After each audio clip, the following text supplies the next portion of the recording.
We are cruising on the Amite River this morning, looking at all the wonderful things that our Ascension Parish Waterways Commission have been able to perform in the last, year and a half, Ben? Year and a half, Y'all have been in operation.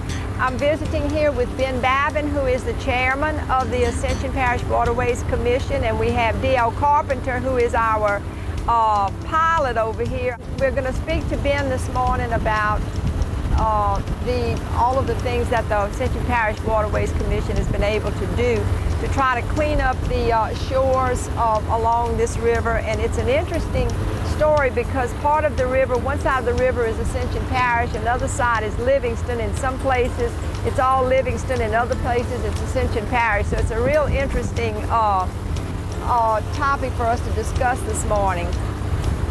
So I'll just let you look at some of the scenes that we're looking at. It's absolutely beautiful, and we'll be visiting with Ben throughout the day.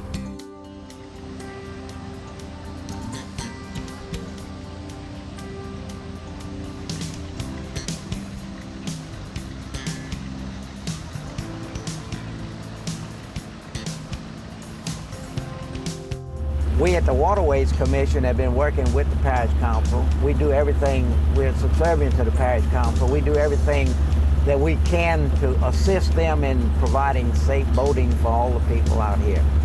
Lots of folks don't realize how much boating traffic there is. Probably on the weekend, coming past my house here, a good, 400 or 500 boats will come by on Saturday and then the same thing on Sunday on the weekend like that. So it's really people from Baton Rouge that are putting in up here, people from all over the state come down the boat ride here, and they bring their money and they spend it here. So it's an economic boom as well as it is a place of recreation for our people in Ascension Parish and of course in Livingston Parish. Livingston Parish has a Waterways Commission.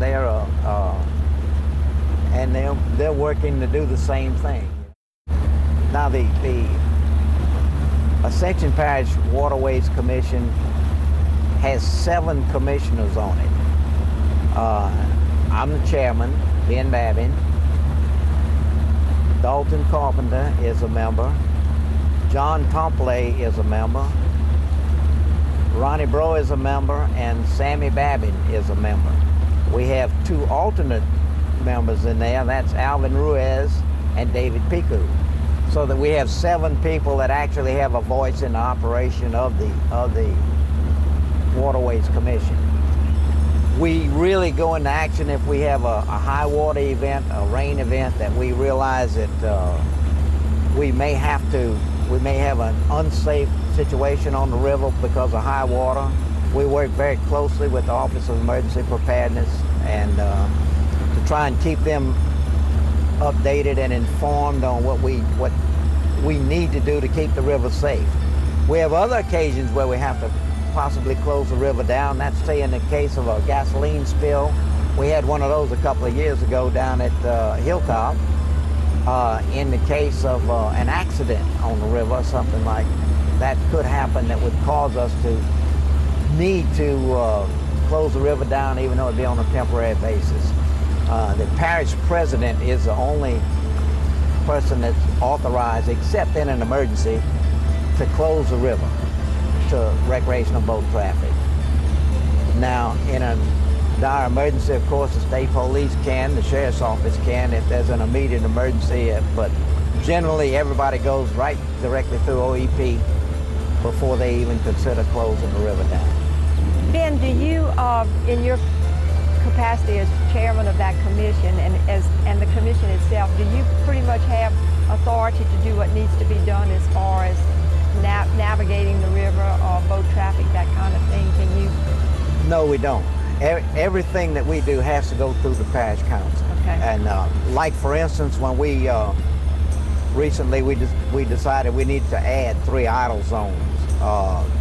One of them at PJ's Landing, one of them at the Parish Landing at Stringer Bridge, and one of them at the Rogers C Road Bridge. That was the bridge we had to raise, you know, because there's a danger there for boats coming. So we could not just go over there and nail up signs. We go to strategic planning committee and we explain to them what we need, and then on their recommendation, they have to, Ken Scheck-Snyder has to recommend it to the council, and then the council votes on it and have a public hearing before they do something like that. So I think people don't realize there are not any speed limits on the river. The speed limits, there's no such thing. At this point in time, people have asked about it, but there are no speed limits on the river. So what we did was we established a criteria for idle zones, because idle zones prior to this time had no criteria set up for them. That the Coast Guard didn't, the Wildlife and Fisheries didn't, the state didn't, the parishes didn't. So what we did was we established it, and after we did, Livingston followed our lead, and they established the same criteria.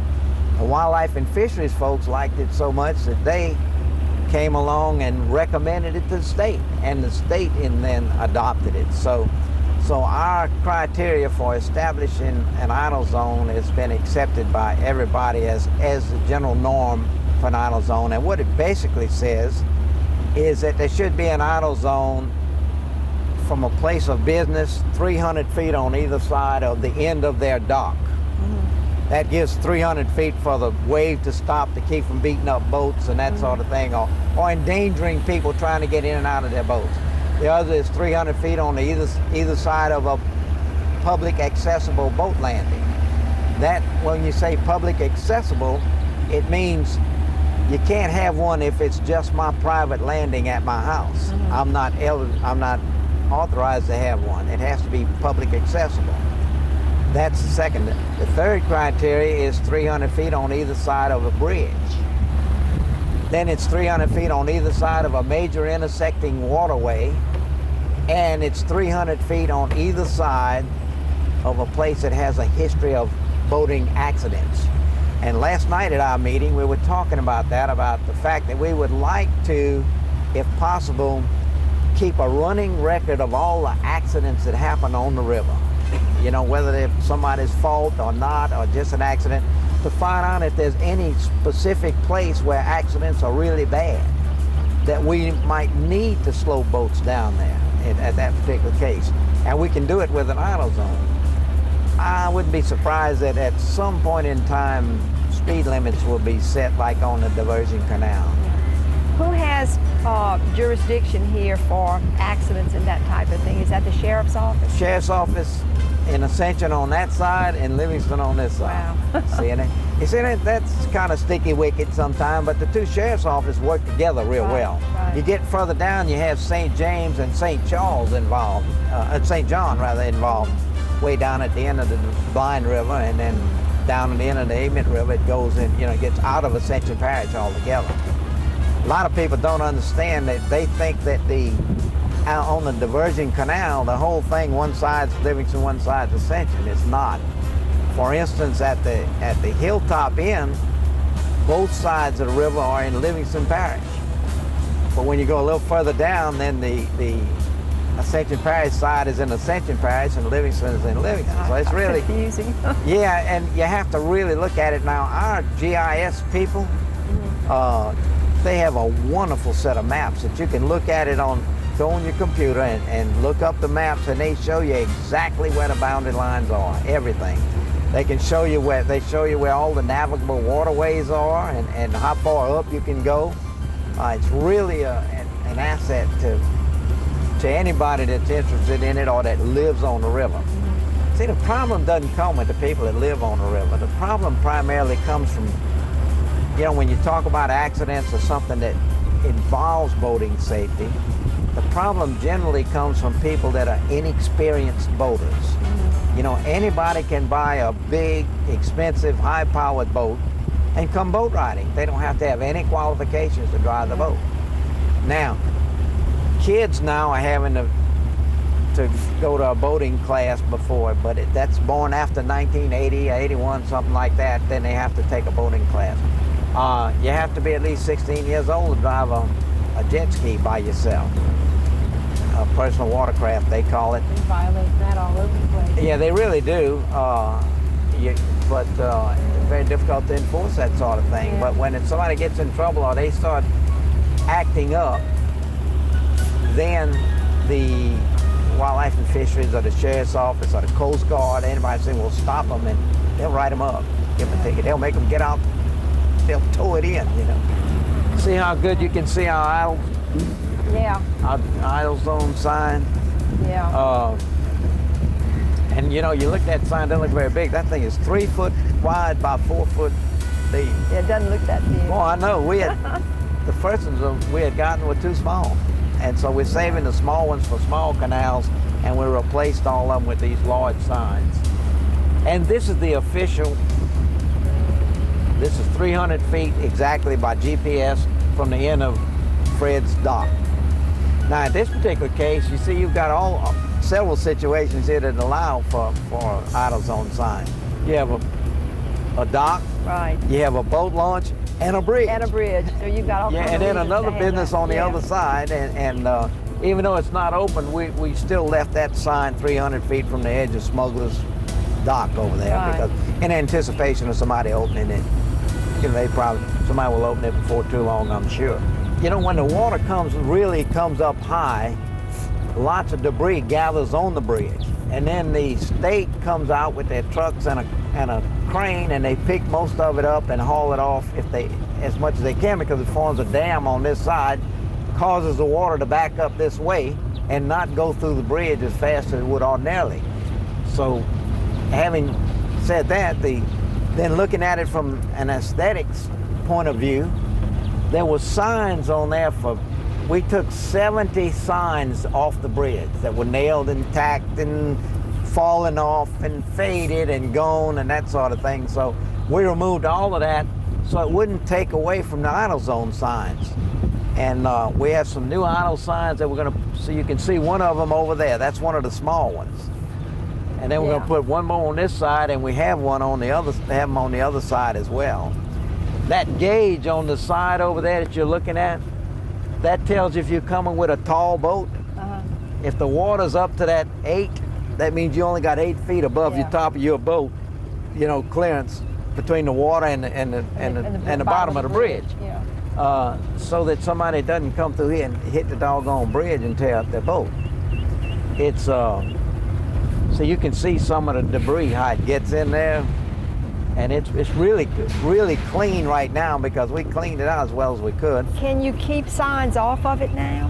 Well, they're pretty well staying off, and we'll come by if we find one up there, we take it down. It should not be up there, you know. An unauthorized sign, the Justice of the Peace and the parish ordinance says that any sign that's not a navigational aid, you know, you take it down. So now that we have our idle zone signs all up, see, our next objective is to put mile markers so that if they have an accident, they have a mile marker to go by. You see that apparatus up there? Yeah. That measures the depth of the water on a real-time basis. You can go on your computer and get the depth, you know, where the river stands. When was the last time they opened the bridge? They open it frequently. So an individual can request that the bridge be open to get a boat you just see that through? sign says you got to give them 48 hours notice. They say if you're going to come, you got to let them know that you're coming through Sunday, you know, whatever, and there'll be somebody here and they'll open it for you. And you see, when we designed our signs, we put end idle on the back of it so people would know this is where you can quit idling and speed your boat up. See, now this is more than reasonable. 300 feet is, people can tolerate that. Yeah. At this point, you're not endangering anybody trying to get in and out of a boat or launch one over there, anything like that. So it becomes safe. Yeah, this guy here, he's lost it. Man, they've lost bulkheads several times. They've had them built there and lost them. Look, this river's vicious when it gets up here. The water comes through here. As a matter of fact, the water comes through that bridge when it gets around 8 foot, like 60,000 cubic feet a second comes through that bridge. Hard to believe. I wait out the storm, the high waters. My wife goes to my daughter's, but I was running out of food and stuff, and so it was about a 13-foot flood. So my daughter was going to bring me some steaks and bread and what have you. And I came up the river in my bathtub in my boat. I'll show you the boat. And the velocity of the water under that bridge was, you couldn't believe it. The turbulence of the water flowing through that bridge was really something. And they had big eddies, like where Coyell Bay came out to the Emmett River. It was a big visible eddy. But I tell you, it was a harrowing experience going under that bridge when the water was that high. Okay. Ben, do you have any occasions where people actually put unauthorized signs along the that's river? a big problem. It isn't in Ascension Parish, but if you look across the river over here, you'll see all of these black and white signs on the Livingston Parish side that have not been removed. Livingston Parish has the same ordinance description of its idle zones as we have in Ascension Parish. However, they haven't had an opportunity yet to come out and replace these unauthorized signs, to take these down and just put one across the river from ours down there. Have these been put up by individuals or by the parish? They have been put up by the landowner. Yeah. What we have done now is we've instigated a program to have our parish council send all the sign makers a letter saying that they you know, for them not to provide any signs that mention that are illegal signs like this, because the parish doesn't want them done, doesn't want them to do it. So you see, this says by order of parish council. That one over there has got an ordinance number on it. It's still unauthorized. It's still unauthorized. Yes. Wow. How It's sandbagging. vulnerable are these properties in the event of storm surge and those kinds of things as a result of hurricanes? Storm surge per se, the danger to us from a storm surge is that when the rainwater comes down, it has nowhere to go. Yeah. You see, because you've heard of backwater. Well, what it is when the water is blown up from Lake Maurepas through Lake Pontchartrain, it'll go right through the pass into Lake Maurepas. It comes up the diversion canal and it comes up the Emmett River. Well, when the water's high,